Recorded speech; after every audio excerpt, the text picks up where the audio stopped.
है वो पढ़नी है ब्याज की तीसरी थ्योरी के रिगार्डिंग, जिसका नाम है लिक्विडिटी प्रेफरेंस थ्योरी।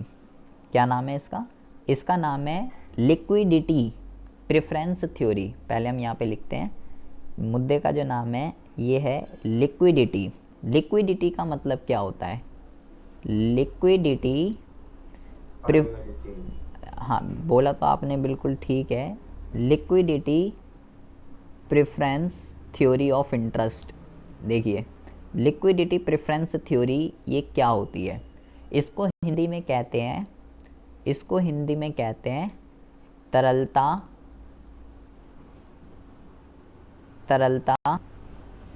अंधिमान सिद्धांत। इसका मतलब क्या होता है? देखो, ये जो थ्योरी है केवल इसके वर्ड पे चलती है, ठीक है। ये क्या है? लिक्विडिटी का मतलब हिंदी में बोलते हैं सर इसे, संस्कृत में?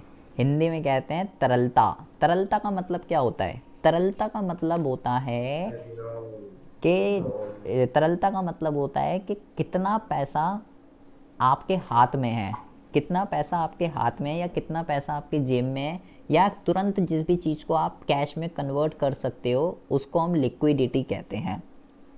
तो यहाँ पे हाँ लिख, या तो लिख, बिल्कुल सही बात। कितना पैसा आपका पास लिक्विड फॉर्म में पड़ा है। लिक्विड फॉर्म में पड़ा है का मतलब, लिक्विड फॉर्म में पड़ा है का मतलब कि कितना पैसा आपकी जेब में है, या ऐसी चीज़ें जिसको आप जेब में है या बैंक में है। बैंक से भी तो पैसा कभी भी निकाल लेते हैं हम, जेब या बैंक की चीज़ है तो उसको कहते हैं लिक्विड।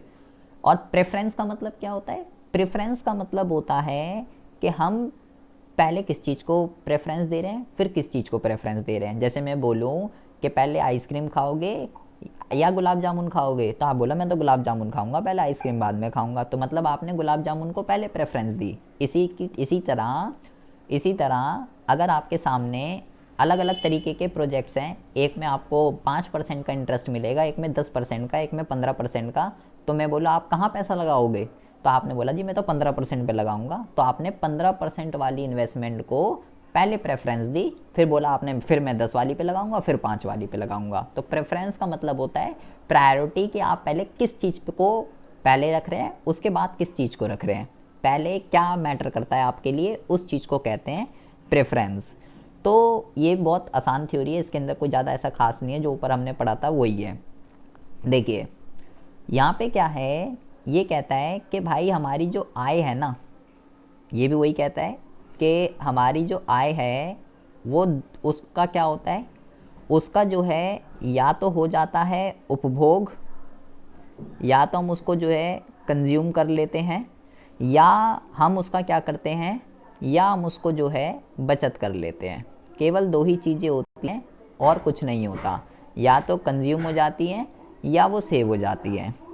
अब हम पैसा अपने पास सेव करके क्यों रख रहे हैं?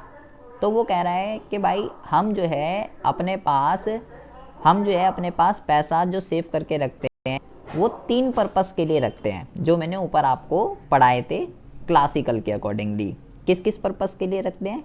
सबसे पहला मैंने आपको बताया था ट्रांजैक्शन पर्पस के लिए। ट्रांजैक्शन पर्पस के लिए मतलब लेन देन उद्देश्य के लिए। ट्रांजैक्शन मोटिव के लिए यहाँ पे मैं लिख देता हूँ लेन देन उद्देश्य। भाई अगर मान लो घर के अंदर लेन देन उद्देश्य, हम घर के अंदर पैसे क्यों रखते हैं? तो भाई अब घर में पैसे इसलिए रखते हैं कि भाई डेली के जो दूध दाल दही अन्य जो भी हम खाते हैं, तो सुबह का नाश्ता रात का खाना, इन सब चीज़ों के लिए पैसे चाहिए। तो अगर हम पैसे ही नहीं होंगे अगर घर में, तो फिर ये सब चीज़ें कहाँ से आएंगी? ना नाश्ता आएगा ना रात का खाना बनेगा। तो भाई ट्रांजैक्शन पर्पस के लिए सबसे पहली बात तो पैसा चाहिए। दूसरा मैंने आपको जो बताया था दूसरा जो मोटिव होता है कि लोग अपने पास पैसा क्यों रखते हैं, इसको कहते हैं प्रीकॉशनरी। क्या कहते हैं इसको? Precautionary motive. मतलब कि भाई जैसे मैंने आपको बताया कोई इमरजेंसी हो गई, भाई लोग अपने पास सेविंग क्यों करके रखते हैं? अस्पताल में कुछ मिस हैपनिंग हो गई, या किसी की शादी है, एजुकेशन पर्पस के लिए चाहिए, उसको कहते हैं प्रीकॉशनरी मोटिव। ठीक है, अच्छा। और तीसरा जो उद्देश्य होता है कि लोग अपने पास जो पैसा रखते हैं, इसको कहते हैं स्पेक्युलेटिव मोटिव। स्पेक्युलेटिव का मतलब क्या होता है? स्पेक्युलेटिव का मतलब होता है सट्टा, सट्टा उद्देश्य। मतलब क्या हुआ कि लोग अपने पास पैसा क्यों सेव करके रखते हैं, ताकि उस पैसे को हम क्या कर सकें, ताकि हम उस पैसे को कहीं पे इन्वेस्ट कर सकें और उस पैसे से ब्याज कमा सकें, उसको कहते हैं सट्टा या स्पेक्युलेटिव।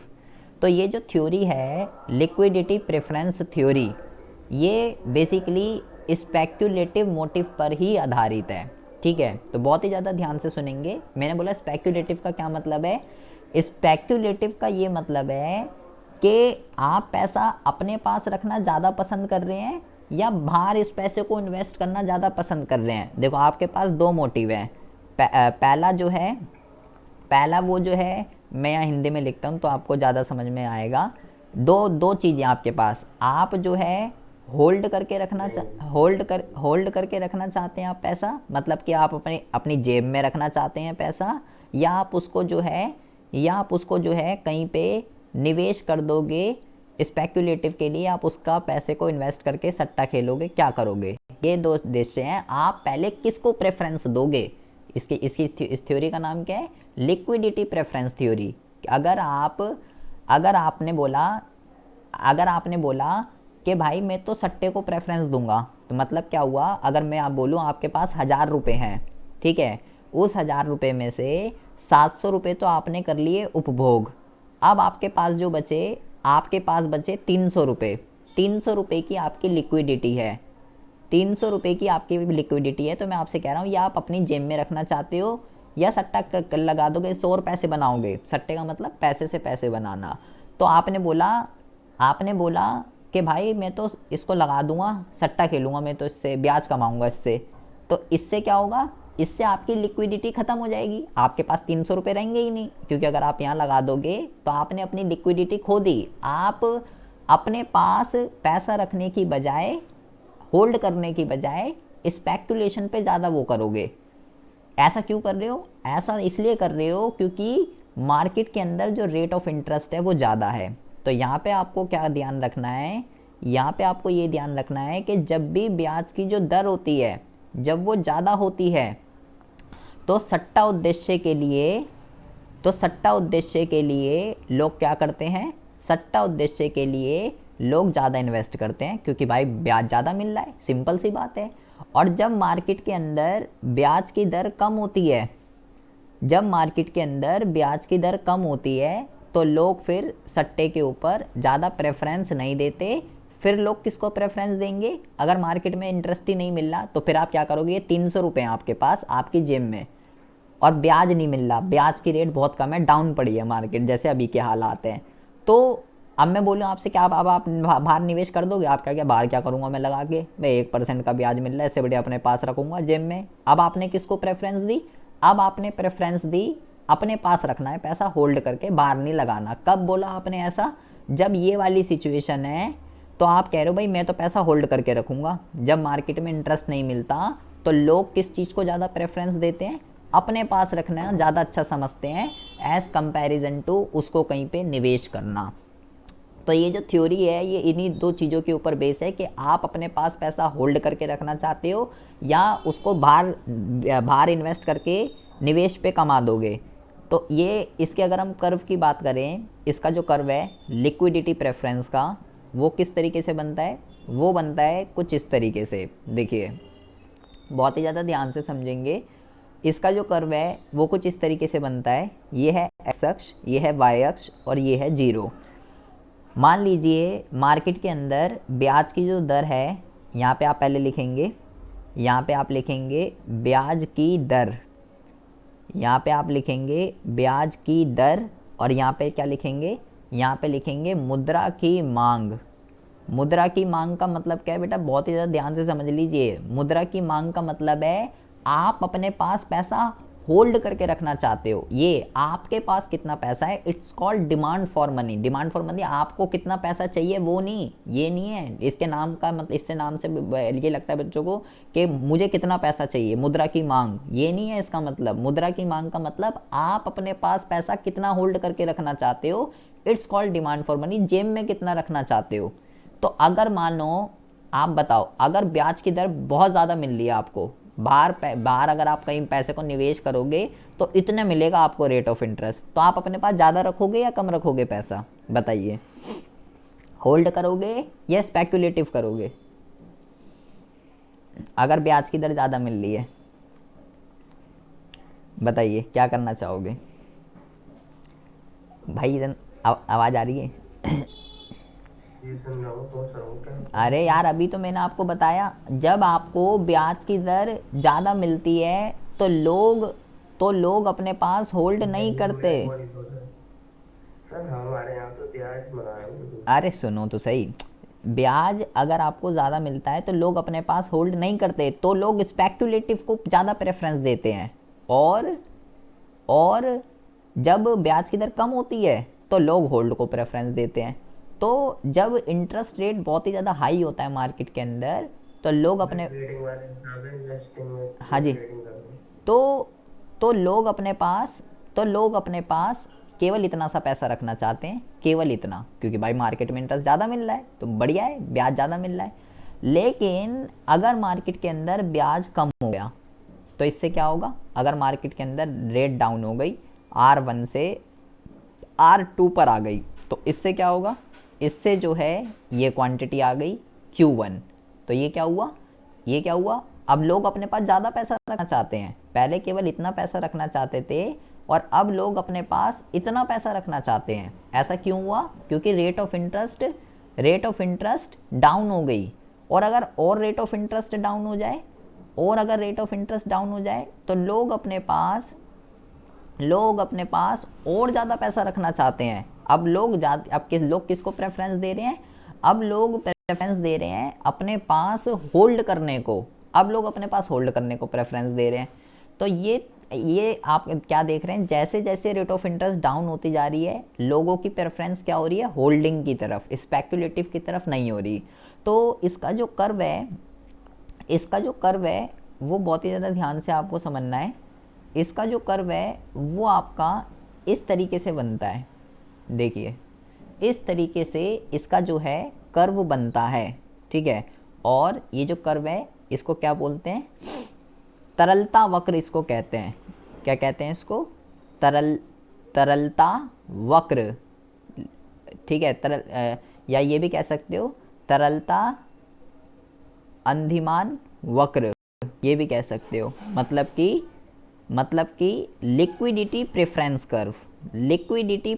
कर्व है ये, कि भाई जब रेट ऑफ इंटरेस्ट ज़्यादा है तो लोग अपने पास कम पैसा रखना चाहते हैं, जब रेट ऑफ इंटरेस्ट डाउन हो गया तो लोग अपने पास और ज़्यादा पैसा रखना चाहते हैं, जब और डाउन हो गया तो और ज़्यादा पैसा रखना चाहते हैं।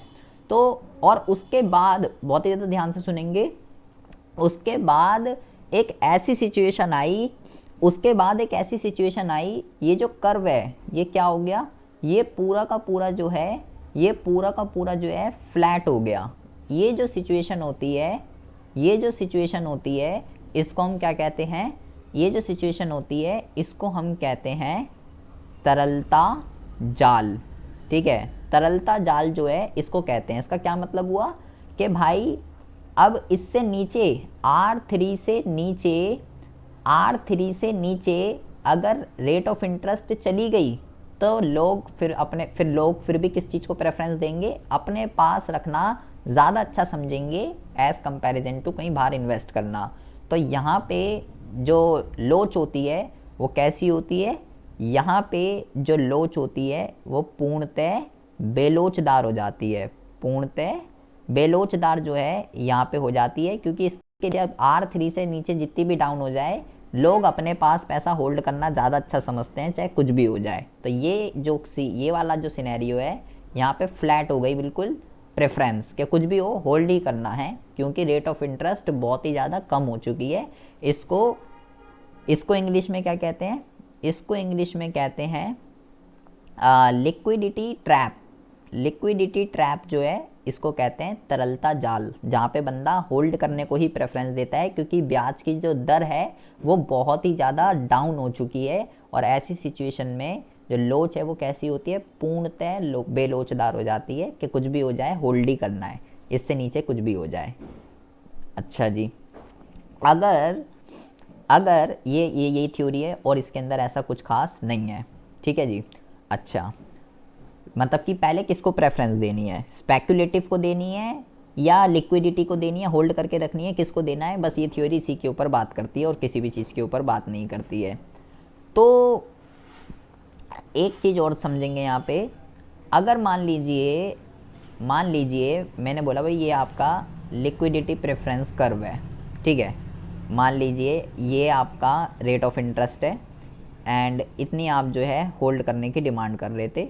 इस रेट ऑफ इंटरेस्ट पे इतनी डिमांड कर रहे थे आप होल्ड करने की, ठीक है।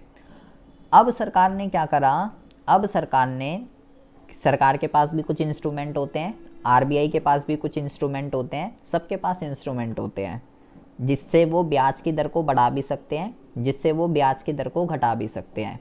तो अगर मान लीजिए अलग अलग कई सारे मोटिव हैं, इंस्ट्रूमेंट हैं, अगर मान लो किसी भी रीज़न की वजह से ब्याज की जो दर है वो बढ़ गई, मान लीजिए R1 हो गई, या किसी भी रीज़न की वजह R1 हो गई मान लीजिए, तो R1 होने के बाद भी आप पहले क्या था, पहले ये था, R1 होने के बाद भी आप कितनी लिक्विडिटी कर रहे हो, R1 होने के बाद भी आप उतनी ही डिमांड कर रहे हो जितनी पहले कर रहे थे। क्यों?